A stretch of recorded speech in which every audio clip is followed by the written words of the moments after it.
परम पूज्य गुरुदेव ब्रह्मनिया माता जी के सुख संरक्षण में उपस्थित नौजवान साथियों,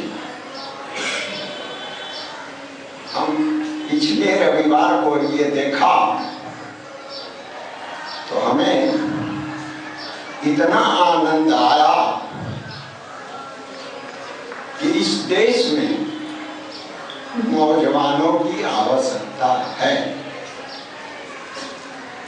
ये नौजवान अगर जग जाए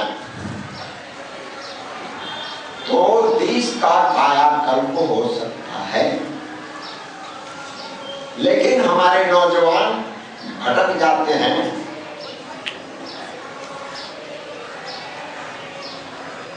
हमारे तरह राजनेता अपना उल्लू सीधा करने के लिए इन नौजवानों को भटका देते हैं, अपने चंगुल में वो फंसा लेते हैं। तो गायत्री परिवार कहीं राजनीति में नजर नहीं आएगा। आप लोग देखे होंगे कि गायत्री परिवार के लोग राजनीति में भाग नहीं लेते हैं। परम पूज्य गुरुदेव राजनीति में थे, कब थे? जब देश का आंदोलन चल रहा था उस दिन उन्होंने भाग लिया और उसके बाद उन्होंने इससे अलग हो गए। क्यों अलग हो गए? क्या उन्होंने इसमें पाया? अगर वो रहते तो देश के एक बड़े ओहदे पे मिनिस्टर बन गए रहते।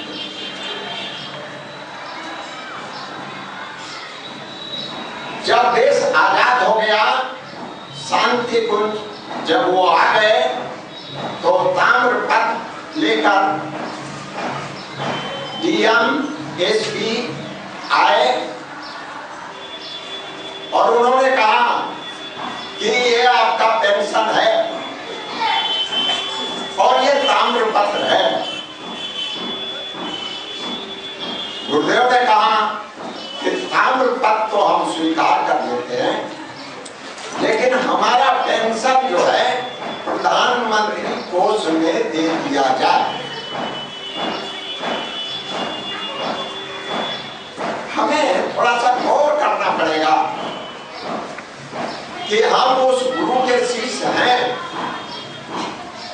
जो मात्र 3 मुट्ठी अनाज खाकर जीवन बिता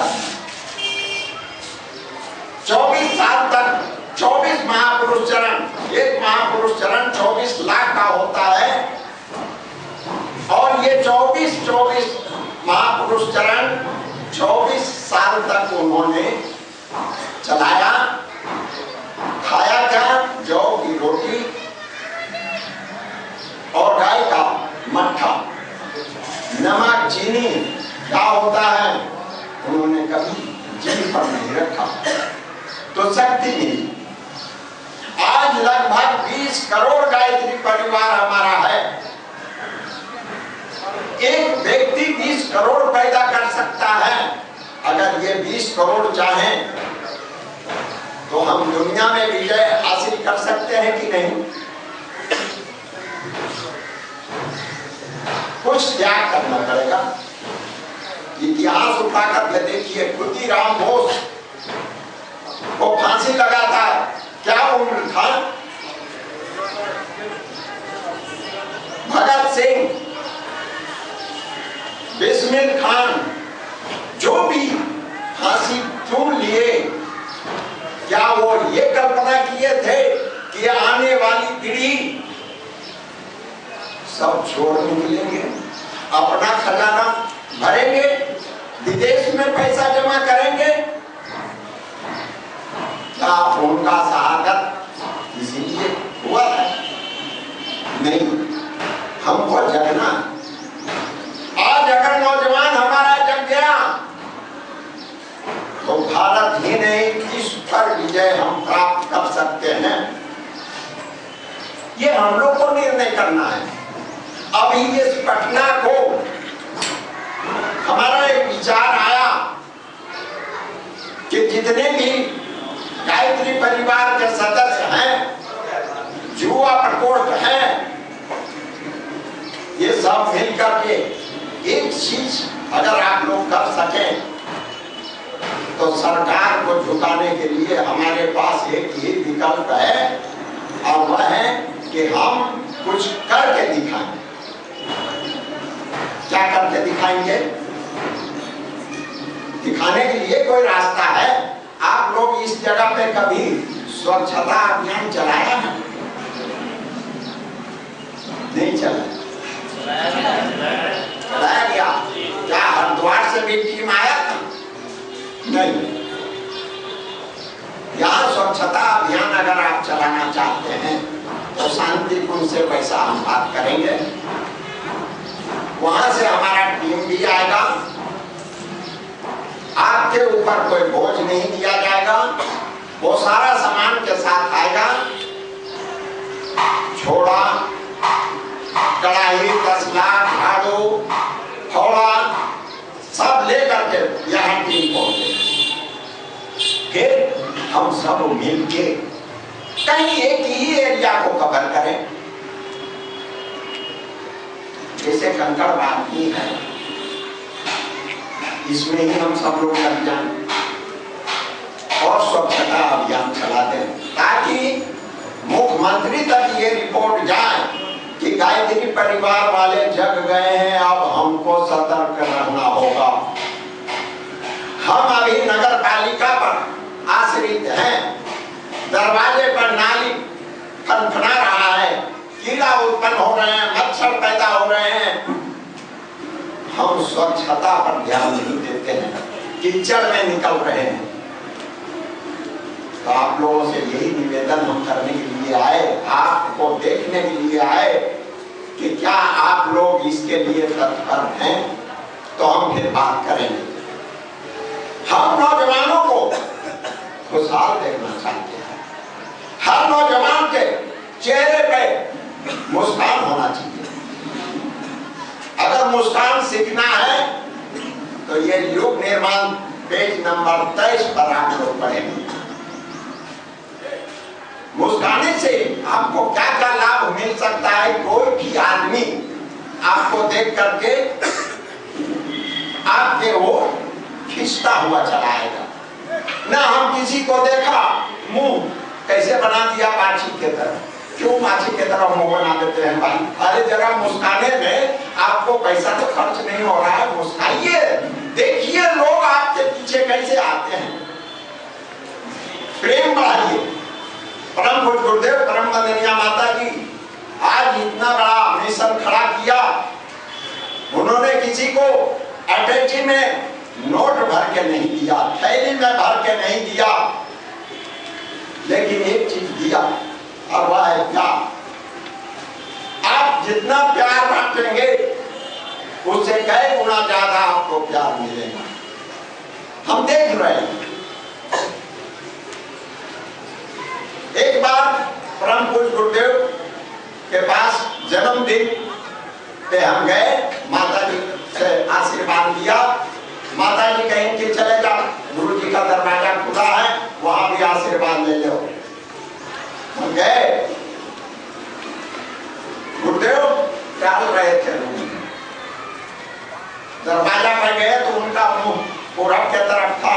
हम खड़ा हो गए, जैसे वो मुड़े कि हाँ बेटा बोलो क्या है, तो हम नजदीक गए। कहा गुरुदेव आज मेरा जन्मदिन है। पूछे कितना पूरा किया, तो हमने कहा 52। ओ अच्छा अच्छा, हम भी 52 है ना। कहेंगे बेटा माला के चक्कर में मत पड़ना, तुम्हारा माला हम कर देंगे, खड़ा रहना। शक्ति कहां से मिलेगी इसका चिंता न करना। उस बात को हम गांठ बांध लिया और आज 24 साल शांतिपुर में हो गया। दवा के नजदीक हम नहीं जाते।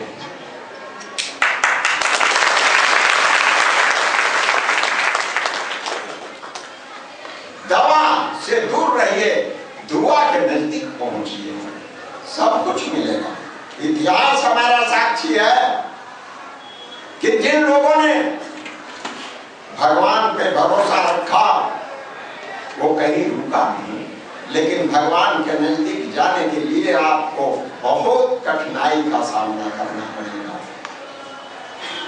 कठिनाई में अगर आप तिलमिला गए तो फिर आप उनके नजदीक नहीं पहुंच सकते। बालक ध्रुव का नाम आप सुना होगा, कितना छोटा बच्चा था और मां ने बाप के सौतेली मां थी, बाप के गोद से नीचे कर दिया और बोला कि अब तुम्हारा ये बाप नहीं, तुम्हारा दूसरा बाप है। कहा वो बाप कहाँ मिलेगा, तुम जाओ ढूंढ। ढूंढने बालक ध्रुव निकल गया और भगवान विष्णु के गोद में ले लिए ना भगवान ध्रुव, तो अपना जीवन सार्थक बना दिया। हम भी उन्हीं पूर्वजों के संतान हैं। लोग कहते हैं कि 33 करोड़ देवता और देवी हमारे भारतवर्ष में रहते थे।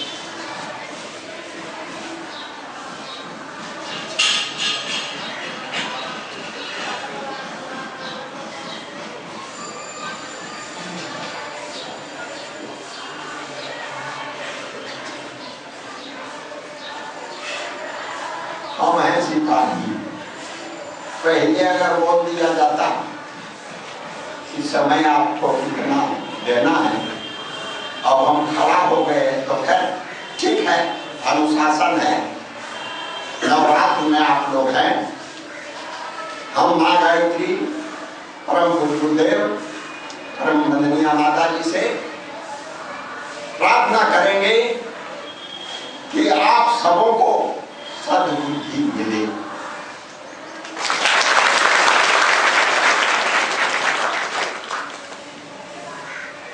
परम पूज्य गुरुदेव कहीं भी कोई कार्यक्रम करते थे तो ये ताली का सिस्टम नहीं रखते। ताली से क्या होता है, वक्ता का अहम जलता है। क्या हमने बात कहा कि लोग ताली के गड़गड़ाहट में अहम को तोड़ना है, ताली न बजे वो अच्छा है। हम उसके शिष्य हैं जो हमें बताया कि तुम इस तरह से आगे बढ़ोगे, हम भी उसी के पथ चिन्हों पर चले। ऋषियों के संतान हम हैं। हम बहुत जगह घूमे हैं, इंडिया के कोना कोना में घूमे हैं। एक चीज हमें आश्चर्य लगता है कि हम उस देश के नौजवान हैं, बुजुर्ग हैं और पैंट पैजामा को नहीं छोड़ पा रहे हैं। हमारे ऋषि मुनि मात्र 3 उंगली के मिट्टी पहन करके जीवन खपा दिया। आज हम उन्हीं के संतान हैं। जब मुसलमान आया तो पैजामा देके चला गया,